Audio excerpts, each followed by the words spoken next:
Genesis chapter 1. Nang pasimula ay nilikha ng Diyos ang langit at ang lupa. At ang lupa ay walang anyo at walang laman. At ang kadakilaan ay sumasa ibabaw ng kalaliman at ang Espiritu ng Diyos ay sumasa ibabaw ng tubig. At sinabi ng Diyos, magkaroon ng liwanag at nagkaroon ng liwanag. At nakita ng Diyos ang liwanag na mabuti at inhiwalay ng Diyos ang liwanag sa kadiliman. At tinawag ng Diyos ang liwanag na araw at tinawag niya ang kadiliman na gabi at nagkahapon at nagkaumaga ang unang araw. At sinabi ng Diyos, magkaroon ng isang kalawakan sa gitna ng tubig at maghiwalay ang tubig sa kapwa tubig. At ginawa ng Diyos ang kalawakan at inihiwalay ang tubig na nasa ilalim ng kalawakan sa tubig na nasa itaas ng kalawakan at nagkagayon. At tinawag ng Diyos ang kalawakan na langit at nagkahapon, nagkaumaga ang ika-2 araw. At sinabi ng Diyos, mapisan ang tubig na nasa silong ng langit sa isang dako at lumitaw ang katuyuan at nagkagayon.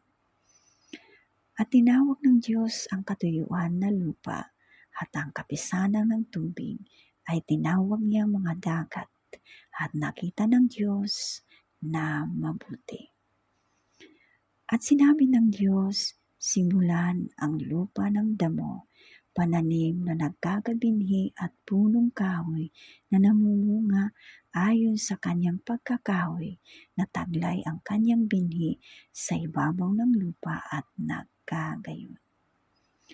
At ang lupa ay sinimulan ng damo, pananim, nagkakabinhi ayon sa kanyang pagkapananim at ng punong kahoy na namumunga na taglay ang kanyang binhi ayon sa kanyang pagkakakahoy at nakita ng Diyos na mabuti. At nagkahapon at nagkaumaga ang ika-3 araw.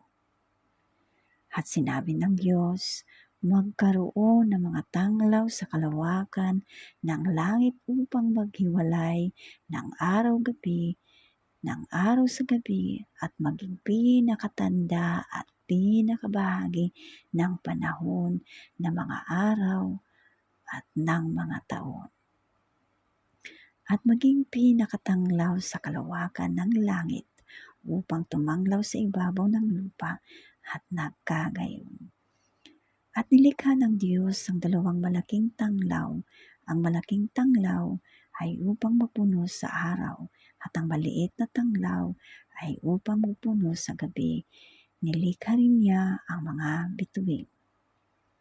At mga nilagay ng Diyos sa kalawakan ng langit upang tumanglaw sa ibabaw ng lupa at upang magpuno sa araw at sa gabi at upang maghiwalay ng liwanag sa kadiliman at nakita ng Diyos na mabuti.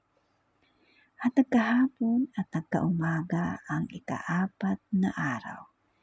At sinabi ng Diyos, bukalan ng sagana ang tubig ng mga gumagalaw na ikinapal ng may buhay at magsilipad ang mga ibon sa itaas ng lupa sa luwal na kalawakan ng himpapawid. At nilikha ng Diyos ang malalaking hayop sa dagat at ang bawat may buhay na kinapal na gumagalaw na ibinukal na sagana ng tubig ayon sa kanya-kanyang uri at ang lahat na may pakpak na ibon ayon sa kani-kanyang uri at nakita ng Diyos na mabuti.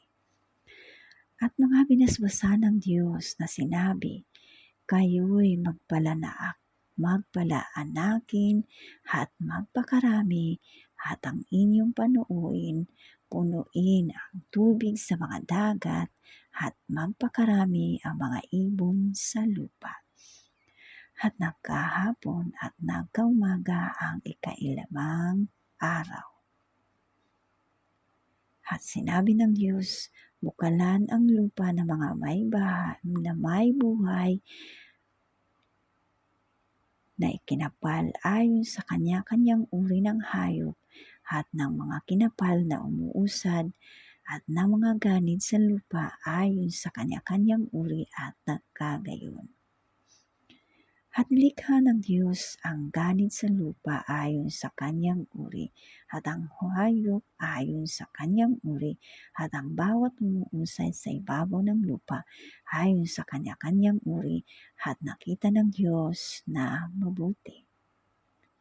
At sinabi ng Diyos, lalangin natin ang tao sa ating larawan ayon sa ating wangis, at magkaroon sila ng kapangyarihan sa mga isda sa dagat at sa mga ibon, sa himpapawid at sa mga hayop at sa buong lupa at sa bawat umuusad na nagsisiusad sa ibabaw ng lupa.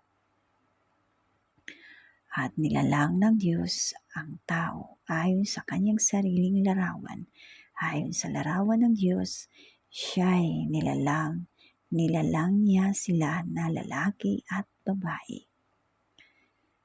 At sila'y binasbasan ng Diyos, at sa kanilang sinabi ng Diyos, kayo'y magpalanakin at magpakarami at kalatan ninyo ang lupa at ang inyong supilin, at magkaroon kayo ng kapangyarihan sa mga isda sa dagat at sa mga ibon, sa himpapawid at sa bawat hayop na gumagalaw sa ibabaw ng lupa.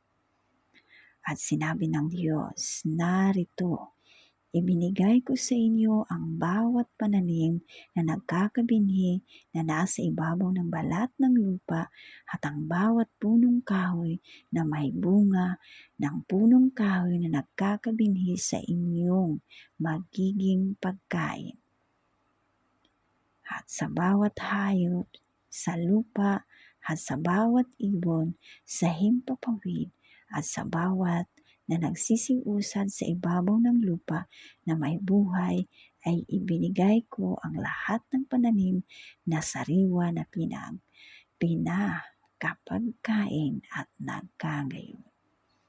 At nakita ng Diyos ang lahat ng kanyang likha, at narito, napakabuti at nagkahapon at nagkaumaga ang ika-6 na araw.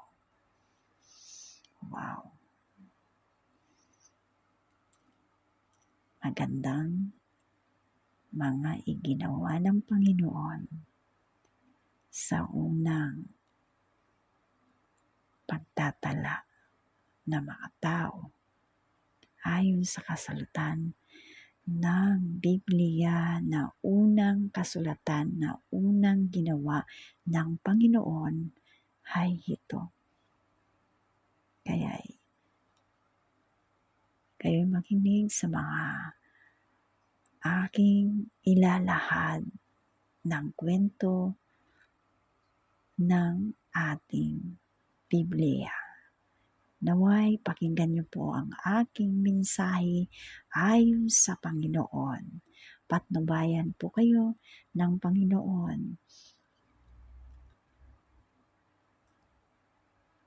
At salamat sa pakikinig. Naway pakaingatan po kayo ng ating Ama na nasa langit.